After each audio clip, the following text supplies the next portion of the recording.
केंद्र सरकार का बजट वित्त मंत्री श्रीमती निर्मला सीतारमण जी ने प्रस्तुत किया।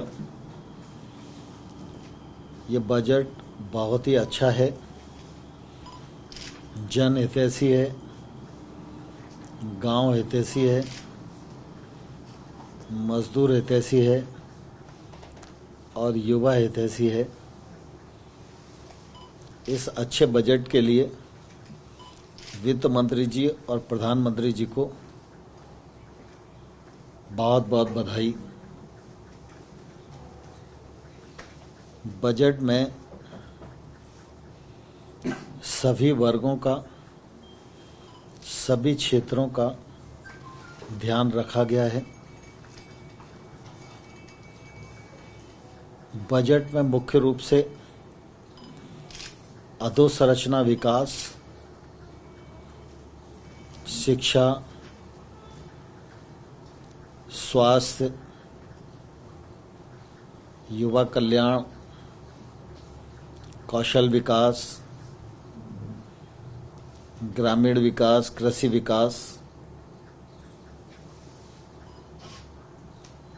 को राशि का अच्छा प्रबंधन किया गया है। विशेष रूप से यह बजट देश भर में 100 नए सैनिक स्कूल खुले, इस बात का प्रावधान करता है। देश में चाहे गांव की सड़क का निर्माण हो और चाहे नेशनल हाईवे का निर्माण हो, इस दृष्टि से बड़ी राशि इस पर खर्च की जाने वाली है। वर्तमान परिस्थितियां और कोविड के संकट को दृष्टिगत रखते हुए स्वास्थ्य मंत्रालय और जन स्वास्थ्य का विशेष रूप से ध्यान रखा गया है। कृषि के क्षेत्र में किसानों को पहले 7 लाख रुपए तक का ऋण मिला करता था। मोदी जी ने आने के बाद उसको 15 लाख करोड़ किया और इस बजट में 16.5 लाख करोड़ का ऋण किसानों को मिलेगा। यह मैं समझता हूं एक बड़ा प्रावधान है। कृषि उपज मंडियां एपीएमसी अपने को सशक्त बना सकेंगी, बड़े इंफ्रास्ट्रक्चर वहां खड़े हो सकेंगे और उसके माध्यम से किसानों को सुविधा मिल सकेगी। इस दृष्टि से 1 लाख करोड़ का जो इंफ्रास्ट्रक्चर फंड है उसमें एपीएमसी को शामिल किया गया है।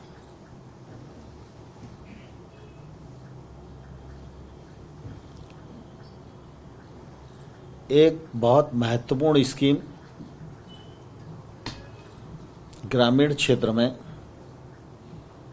पंचायती राज मंत्रालय के माध्यम से आरंभ हुई थी। उसमें 6 राज्यों के कुछ गांवों को हम लोगों ने पायलट प्रोजेक्ट के रूप में लिया था। स्वामित्व, इस स्कीम के माध्यम से 1 लाख से अधिक ग्रामीण लोगों को उनकी मकान का मालिकाना हक प्राप्त हुआ है। अब यह स्कीम पूरे देश में लागू की जाएगी। संपूर्ण राज्य को इस स्कीम के अंतर्गत कवर किया जाएगा। यह मैं समझता हूं कि देश के लिए एक बहुत बड़ी उपलब्धि है। ग्रामीण विकास के क्षेत्र में चाहे वो आवास योजना हो, चाहे वो राष्ट्रीय आजीविका मिशन हो, चाहे अधोसंरचना की दृष्टि से ग्रामीण सड़क का विषय हो, मनरेगा हो, इन सब में बेहतर बढ़ोतरी की गई है। जिसका लाभ ग्रामीण भारत और किसान को मिलेगा।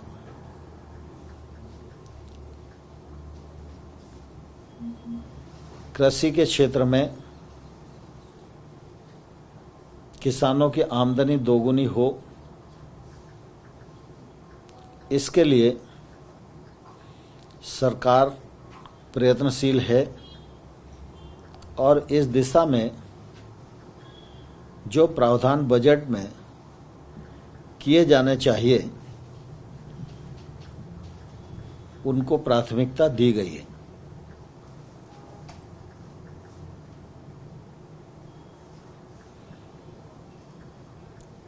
नगरीय क्षेत्र में भी नगर की अधोसंरचना,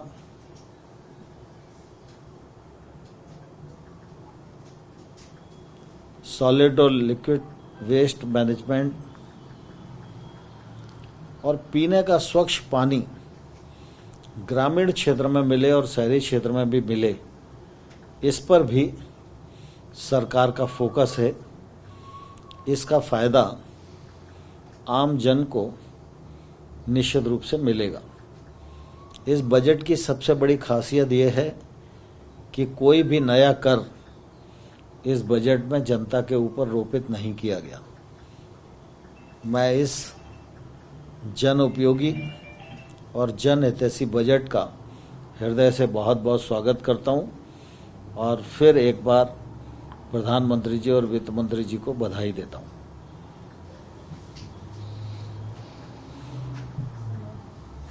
और किसान की आमदनी बढ़ती। देखिए, यूपीए और एनडीए, यूपीए के 10 साल और एनडीए के 6 साल, इन दोनों को तुलनात्मक दृष्टि से देखेंगे तो चाहे वो गांव का विकास हो, चाहे वो कृषि का क्षेत्र हो, बजट की दृष्टि से बढ़ोतरी का विषय हो, उत्पादन की दृष्टि से, उत्पादकता की दृष्टि से, निर्यात की दृष्टि से, समर्थन मूल्य में वृद्धि की दृष्टि से, समर्थन मूल्य पर खरीद की दृष्टि से जमीन और आसमान का अंतर है। इन आंकड़ों को वित्त मंत्री जी ने अपने भाषण में स्पष्ट किया है।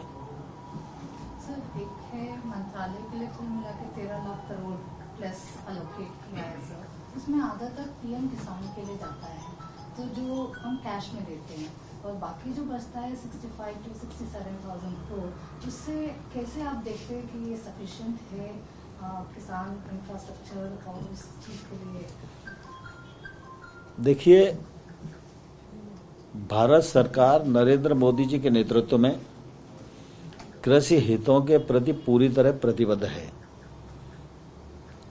और लगातार हर वर्ष इस बात की कोशिश की जाती है कि न सिर्फ बजट की बढ़ोतरी हो, वरन दूसरी ओर स्कीमों का क्रियान्वयन भी हो। कृषि का क्षेत्र और ग्रामीण विकास का क्षेत्र, पंचायती राज का क्षेत्र, ये ऐसे क्षेत्र हैं जिनमें सारा काम राज्यों के माध्यम से होता है। किसी भी मंत्रालय में या किसी भी स्कीम में बजट को बहुत बढ़ाया तो जा सकता है, लेकिन बजट खर्च करने की गति एक निश्चित है। कृषि के क्षेत्र में कोई भी योजना जब हम लॉन्च करते हैं तो उस योजना को फलीभूत होने में, परिणाम तक पहुंचने में काफ़ी समय लगता है। लेकिन मैं समझता हूं कि कृषि के क्षेत्र में जो सरकार ने ध्यान दिया है वह बेहतर है और इसके परिणाम भी आने वाले कल में बेहतर कृषि के क्षेत्र में आएंगे ही। सर, क्या आपको लगता है कि जिस तरह से कृषि कानून को लेकर हिंसा हुई थी कुछ दिनों पहले, इस बजट के बाद कहीं ना कहीं किसानों के दिमाग में कुछ चीजें कुछ समझ आएगा, कहीं ना कहीं लगेगा कि फायदेमंद और जो आंदोलन है उसमें उसको खत्म करने की कहीं ना कहीं बात आगे पड़ेगी? मैं समझता हूं कि कृषि सुधार बिलों की दृष्टि से जिन लोगों के मन में शंका है वह शंका इस बजट से निर्मूल हो जानी चाहिए। इस बजट में एमएसपी के प्रति प्रतिबद्धता भी जाहिर किए, एपीएमसी को सशक्त बनाने की दृष्टि से भी सरकार ने ध्यान रखा है। मुख्य रूप से यही दो प्रकार की शंकाएं किसानों के मन में हैं। मुझे आशा है कि बजट की प्रतिबद्धता को देखते हुए किसान सकारात्मक रूप से विचार करेंगे। बजट में जो चीजें रखी गई हैं, तो क्या इस लिहाज से अभी जो किसान आंदोलन कर रहे हैं तो उनको क्या बातचीत के लिए बुलाएंगे कि भाई नई चीजें आई हैं बजट को समझाने? मुझे लगता है आज इस बात को रहने दें, बजट तक सीमित रखें, फिर कल इसके बाद अपन करेंगे ही वो बात। सर, कुछ पॉलिटिकल पार्टीज हैं जिन्होंने बायकॉट भी किया बजट का, वो बाहर आके प्रोटेस्ट कर रहे थे और कह रहे थे किसान विरोधी नीतियां हैं। डिजिटल बजट आप क्या पेश कर रहे हैं जब आपने इंटरनेट ही बंद कर दिया है प्रोटेस्ट साइट पर? कैसे देख रहे हैं और आपको आने वाले दिनों में पार्लियामेंट में जब डिबेट होगी उसको कैसे काउंटर किया जाएगा? मैं ऐसे राजनीतिक दलों को आग्रह करना चाहता हूं कि हर मौके पर सियासत नहीं करनी चाहिए, और जो लोग हर मौके में सियासत ढूंढते हैं उनकी वही गत होती है जो विरोध करने वाले दलों की हो रही है। सर, प्रधानमंत्री जी ने कहा है कि बजट के दिल में गांव और किसान है। सर, ये इसमें 2-3 पॉइंट ऐसे कौन से हो सकते हैं जिसमें आपको लगता है कि गांव और किसान ही बजट के मूल मुद्दे हैं? देखिए, कृषि के क्षेत्र में अगर हम देखें तो 1.5 लाख करोड़ की वृद्धि है कृषि ऋण में। अभी तक इनाम प्रोजेक्ट के अंतर्गत 1000 मंडियां आती थी, अब 1000 परियोजना में जोड़ा जाएगा, और एमएसपी पर खरीद जारी रहेगी, उसके वॉल्यूम को भी बढ़ाया जाएगा। ग्रामीण विकास की दृष्टि से देखें आप तो आवास योजना, उसके अंतर्गत बजट का प्रावधान किया गया है। राष्ट्रीय आजीविका मिशन, सेल्फ हेल्प ग्रुप को सशक्त करने के लिए गत वर्ष 9000 करोड़ कुछ का बजट था, अब 13000 करोड़ से ऊपर का बजट है। ग्रामीण सड़कों के लिए मनरेगा को देखें तो पिछले बार 61,000 करोड़ का बजट था, इस बार 73,000 करोड़ का बजट है। और सवाल सिर्फ इस बजट का ही नहीं होता। आप सबने अनुभव किया होगा कि मोदी सरकार एक ऐसी सरकार है जो बजट तो वर्ष में एक बार आता है, लेकिन मिनी बजट तो कई बार आते रहते हैं। तो बजट एक दिशा है, बजट एक पद्धति है, लेकिन उसके अतिरिक्त भी जब जब देश को या देश के किसी क्षेत्र को आवश्यकता पड़ती है या आवश्यकता महसूस होती है, तो मोदी सरकार उस समय ये नहीं कहती कि भाई अगला मार्च में फरवरी में बजट आएगा तो तभी हम देखेंगे। तो बजट का इंतजार नहीं करते। आप देखेंगे बीच में कितने बार बजट आ गए। मनरेगा में पिछले बार 61,000 करोड़ रुपए का प्रावधान था। जब महामारी आई और लोग अपने घर पहुंचे और रोजगार का संकट हुआ तो 61,000 करोड़ को बढ़ाकर 1,11,000 करोड़ रुपया हुआ कि नहीं हुआ मनरेगा के अंतर्गत। तो इसी प्रकार से आज पिछले बार 61,000 करोड़ था, ग्रॉस बजट में इस बार 73,000 करोड़ रुपया मनरेगा को दिया है। जब जरूरत पड़ेगी तो सरकार कभी मना थोड़ी करती है, सप्लीमेंट्री में लेते भी हैं और देते भी हैं। सर, एक चीज बताइए, एग्रीकल्चर इंफ्रास्ट्रक्चर डेवलपमेंट सेस लगाया गया है जो 5% से 100% कमोडिटीज पे, ये जो लगाया गया है ताकि वो जो agriculture infrastructure fund 1 lakh crore जो फंड है उसको फंड रेज करने के लिए, एक तरफ ये नए लॉज के बारे में पता नहीं सर वो इम्प्लीमेंट होगा क्या होगा, तो ये फंड एक जगह आप रेज कर रहे हो, कैसे नहीं, इससे डीजल और पेट्रोल के भाव पर कोई फर्क पड़ेगा नहीं, ये वित्त मंत्री जी ने स्पष्ट किया है। इसमें किसी को कोई चिंता करने की आवश्यकता नहीं है। पड़ेगा, भाव पर फर्क नहीं पड़ेगा। इंफ्रास्ट्रक्चर डेवलपमेंट के लिए इन द एब्सेंस ऑफ ये लॉज कैसे आगे बढ़ेगा सर, मेरा प्रश्न वो है। देखिए, दरअसल क्या है कि जो बिल आए उनकी अपनी सीमा है। अगर उन बिलों का क्रियान्वयन होगा तो उसका फायदा भी किसानी के क्षेत्र को भी मिलेगा और किसान को भी मिलेगा। और इंफ्रास्ट्रक्चर फंड जो है वो कृषि के क्षेत्र में जो गैप्स आज बाकी हैं, अभी सामान्य तौर पर हम देखते हैं कि कृषक को इंफ्रास्ट्रक्चर की ज़रूरत है, तो इंफ्रास्ट्रक्चर गांव में नहीं है। इंफ्रास्ट्रक्चर जिले के बड़े स्थान पर है, वहीं पर वेयर हाउस है, वहीं पर कोल्ड स्टोरेज है, वहीं पर ग्रेडिंग मशीन है, वहीं पर और बाकी संरचनाएं। ये 1 लाख करोड़ का इंफ्रास्ट्रक्चर फंड इसलिए है कि इस फंड के माध्यम से कोऑपरेटिव्स, एफपीओ, एग्री स्टार्टअप, कृषकों के समूह ये उसके अंतर्गत आए, अपने प्रोजेक्ट को सबमिट करें और ये इंफ्रास्ट्रक्चर नीचे तक पहुँचे। यह इंफ्रास्ट्रक्चर नीचे तक पहुँचेगा तो किसान निश्चित रूप से इसका उपयोग करेगा और उसका फ़ायदा किसान को मिलेगा। आज किसान अपनी फसल को इसलिए नहीं रोक सकता कि गांव में उसके पास इंफ्रास्ट्रक्चर नहीं है।